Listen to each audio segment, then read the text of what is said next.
Welcome to an e-demo on using Illustra Connect version 3 to configure network settings for multiple cameras at once.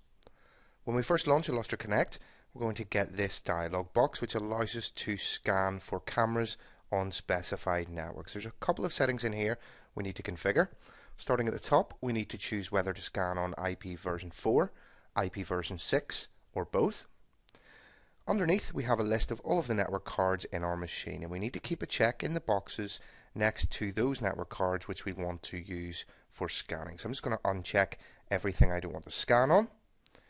Moving down then, we have a few radio buttons here which allows us to choose which protocols we're going to look for on the network. I'm going to choose all protocols.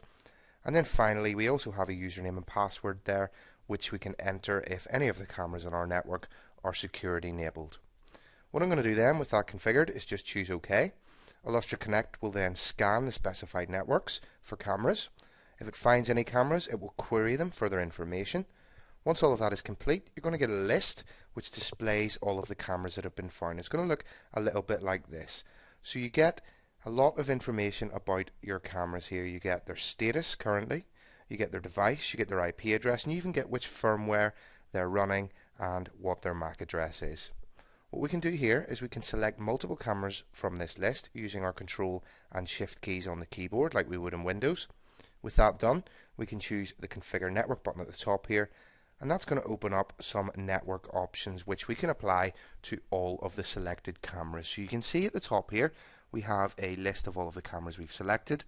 Then underneath we have some options to apply to them. So we can choose to use DHCP for all of them, or if we choose this radio button, we can actually specify an IP range to assign addresses for those cameras.